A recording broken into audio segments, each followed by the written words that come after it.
that on April 1st. We implemented a new performance management system. So we've done away with the old annual performance reviews. Now we're on a quarterly process. We've implemented a new system to automate that process for us. We just launched that 2 weeks ago. We introduced a new time and expense system. So now our employees have more efficient ways to record their time, and they can more quickly get reimbursed for expenses they may incur. We did that 4 weeks ago. A new invoice process with our clients. But wait, don't order yet. There's some more. So we also had a new enterprise resource planning system, a whole ERP we've implemented during this process. We introduced a new employee manual to our U.S. workforce, and we're very close with the Nepal workforce to introduce one there as well. So we're working on new policies that are employee friendly and as a result of employee suggestions. We hired a new talent acquisition manager, and we revamped our entire talent management process. We hired a finance manager. We've reworked our accounts receivable process so we can collect our money faster, which is a good thing for us. And finally, we launched something called K&A University. We just did this today. Well, today in the U.S., yesterday for you guys. So it's Lunch and Learn series. We learned all about transmission line engineering and how to put up utility poles. But it's a whole professional development series. We have 8 courses every week coming up over the next 8 weeks. We have some online learning through our learning management system, which we also just launched. I forgot to put that on here. But the point is, having a lot of new and exciting things going on in the company just is a great way to keep employees engaged and motivated during this tough time. So a closing thought I wanted to share about this. We talked about sharing positive news going on in our company. Here's an example of one that we shared. So on April 10th, we issued an all-employee communication. And part of that communication, we shared this story that's on the screen right here. One of our employees in Maine, who was originally from Buffalo, New York, she's got some healthcare providers in the family, and her community and her church in particular was hit pretty hard by the virus. So somebody reached out and was wondering what they could do to help. And Mona, our employee, happened to know how to sew. So she, that day, was inspired to go and start making face masks. And she went and got fabric, and then she figured out she couldn't quite get the things that go over your ears. And so she had to come up with an interesting way to make that happen. Before she knew it, she was done with 70 face masks and distributing those to healthcare workers. And that was exciting. And her message was really important here about during a hard time, we should all be positive towards each other, do small things that can have a positive impact on our community. That was a great message. We shared that, and it was nice for people to hear that. Now, the story could have ended there, but the governor of New York decided it wasn't a good idea to end it there. So 5 days later, he signed an executive order, which meant that all of New Yorkers have to wear face masks. Now, we may think that's a good idea or not a good idea. It's immaterial. It's a law. That's what we're doing here. He signed that order on April 15th. It became effective on April 17th. That same day, we were also issuing an all-employee communication. But notice what happens in this communication. We're now starting to enter the next phase of the pandemic. So as New York was requiring people to wear face masks, other parts of the country were starting to put plans together to open up the economy. But we have a lot of employees in New York. So we told people about this new requirement. So we're still not going back to our clients yet. We don't know when that's going to happen, but we want to make sure everybody had face masks. So we asked Mona to, and we compensated her for her efforts to make these face masks and get them to key locations in New York to distribute to our employees. So we were able to take a positive story and then also be able to use it for internal purposes. And it's been and if we look a little bit within our companies, we'll find those positive moments that we can take and share and uplift everybody. So I have one closing item here that I'm happy to open up for some questions if you'd like. This is a little bit of a checklist. You don't have to necessarily answer these out loud, but just think about these questions. Are you ready to provide the necessary HR leadership? So 5 questions that you should maybe ask yourself, or I would ask you to think about. I hope the answer to the first was a default. Do you care about your employees? That's got to be inherent in every HR professional. We need to love our employees. We need to have a real spirit for employee responsiveness, wanting to solve our employees' problems, taking care of folks and making sure their needs are met. Assuming that that's true, do you know your business? Do you really know your business? How does your company make money? What are the markets you're in? Who are your key clients? What does your growth strategy look like? Is your HR strategy aligned with your company's growth strategy? Those kind of things. Do you really know your business? Is your company culture clear? And one way to do that, we did this at a recent leadership team meeting. I went around the table and asked everybody, I said, what's the first couple of words that come to mind when you think about our culture? And we listed a lot of great things: servant leadership, mutual respect, all the things you'd expect. And then I asked a follow-up question. I said, if we asked our clients or our employees or our business partners what they think our culture is, would their list match our list?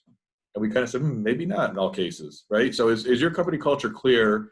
And does everybody feel, do all your constituents agree on that, all your stakeholders?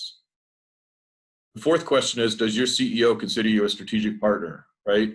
Some HR organizations are the paper pushers and the party planners, people that form human pyramids on the beach, like we said at the beginning.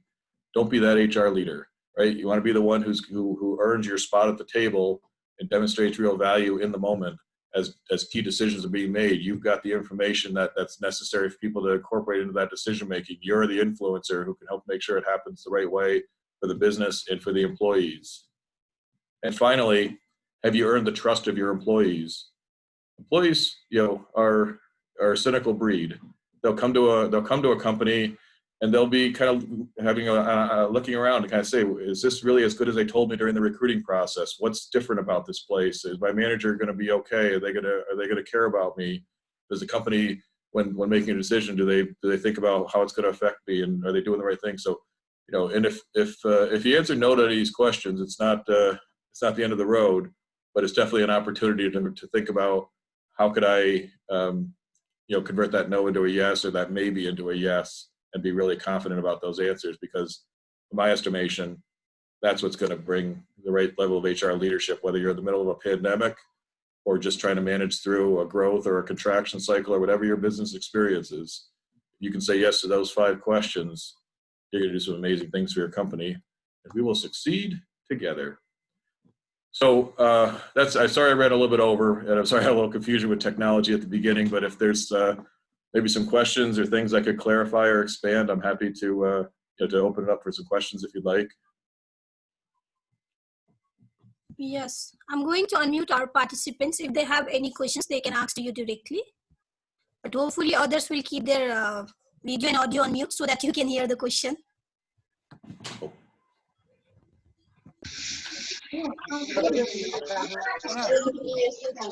Excuse me. तपाईँहरुको कसैको के question छ भने please जोनलाई सोध्नु होला. सबैलाई mute गरिदिनुहोस् हैन रञ्जना हजुर सबैलाई म्युट गरिदिएर च्याटबाट क्वेशन गरिदिनुस् न सबभन्दा बेस्ट चाहिँ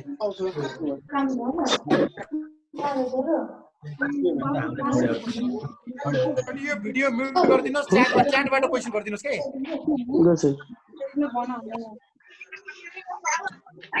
Can you hear me?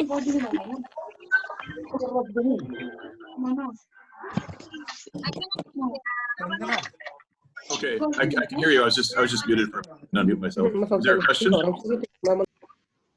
Okay, there are some questions. If you can see in your chat room, do you want me to read them? Please, yeah.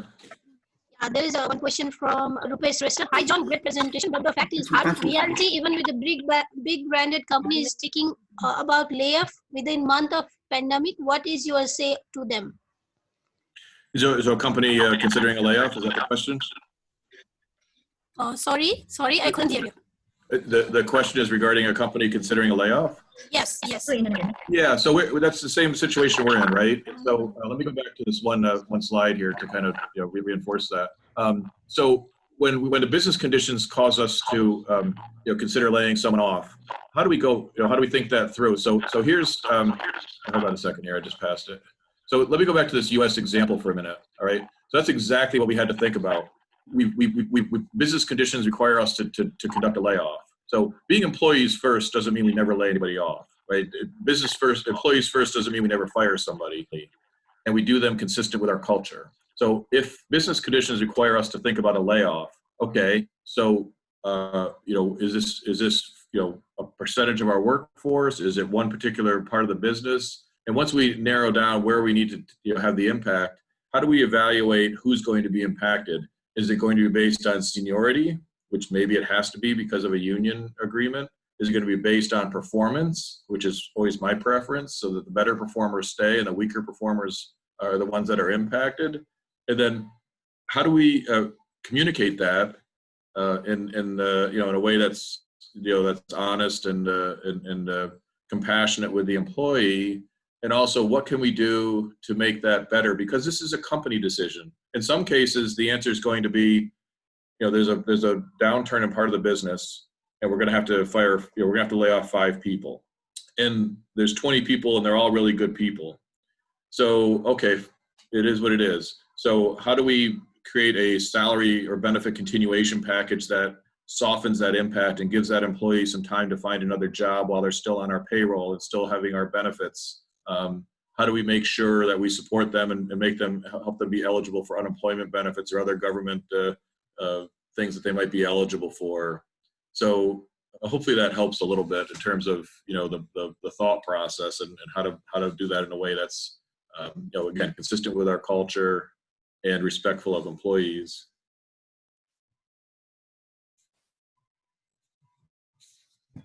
There are more questions for you, and also lots of thank you to John.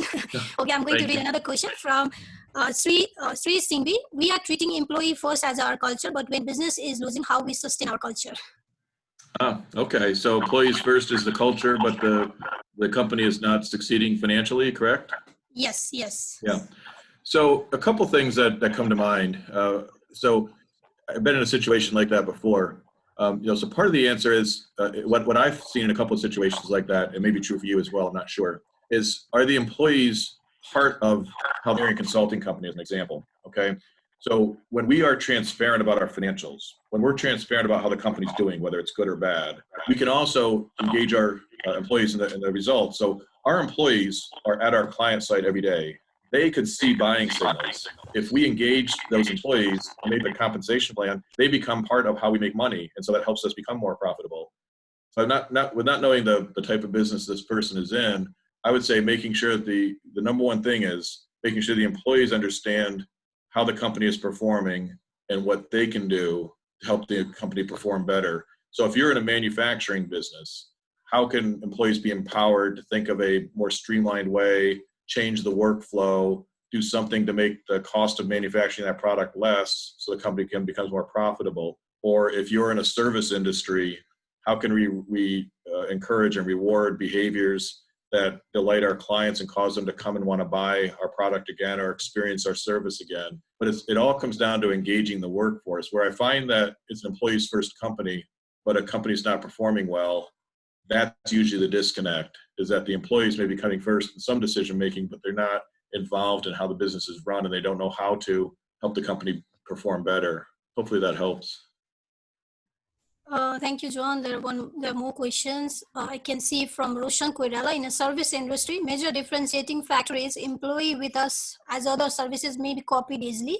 From strategic perspective, will it be a good idea to lay off them rather the organization be a bit lost during difficult time and on employee commitment and high engagement? Yeah, that's a great question, because clearly manufacturing is different than the services industry. So manufacturing, it's interesting. My son works for a manufacturing company. They manufacture beds for a Disney company for their properties. When the pandemic hit, he lost his job. And then he was called back 2 weeks later because they figured out how to start making beds for hospitals instead of beds for amusement parks or Disney. And so there's lots of evidence of, if the pandemic is the cause of why you might be laying off your employees, is there a way to turn that into a positive and repurpose what we do here to temporarily support fighting the pandemic versus just give up on our employees? So that's one possibility, is, if in a manufacturing setting. The other is, one of the ideas that we've, even here in the services business, another one is if the answer is no, we manufacture something and there's no way we can repurpose what we do to make face masks or protective equipment or whatever else there might be available. Then the other part is, does everybody have to be impacted? Or let's say we have a manufacturing group and there's 100 employees and they work on a shift schedule or something. So 100 employees are working full time, and all of a sudden the pandemic hits and we can't produce as much or at all. Is there a way to take a look at how the company finances are? Could we support, if we think this is going to last 2 months and we think we can weather that storm, can we just simply, allow people to, stay on payroll, or do we do 20% cuts across the board? That way, instead of firing 20% of our workforce, we can just, everybody tightens their belt a little bit and we all pull together to make it happen. And so it's really those kind of strategies about how can we do this in the way that impacts employees the least. And a key distinction here is spending money on talent when that talent is normally productive, temporarily unproductive, and then will be productive again soon. Think about that middle section, not as an expense. Think about it as an investment. Like, you went out and recruited, in this fictitious scenario, 100 people to run your manufacturing facility. You spent time finding the right people, building that team, training that team, and when the pandemic's over, they're going to be just as productive as they were before it. So if you invest in that workforce and keep them on payroll to the best of your ability, you'll get rewarded with 2 things. 1, a workforce that's ready to go. When the lockdown is lifted and the pandemic's over, we can start manufacturing again. And 2, really engaged employees, because you demonstrate your commitment. You put your money where your mouth is, or more specifically, you put your money where your culture is.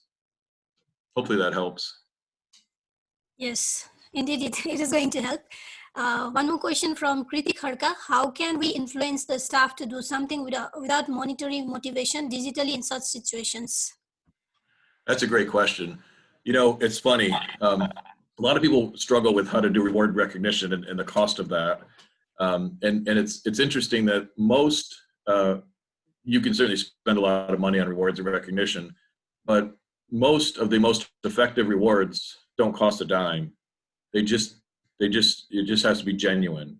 I remember at GE, I worked at GE for 11 years, and I got a lot of big awards there and stock options, and they took good care of me. But the one form of recognition that made the most impact to me in that whole 11-year career was when one of the top HR professionals in the company sent me a handwritten note thanking me for something that took a lot of effort and made a big deal, to the company. And it wasn't that, he included a $10,000 check with it.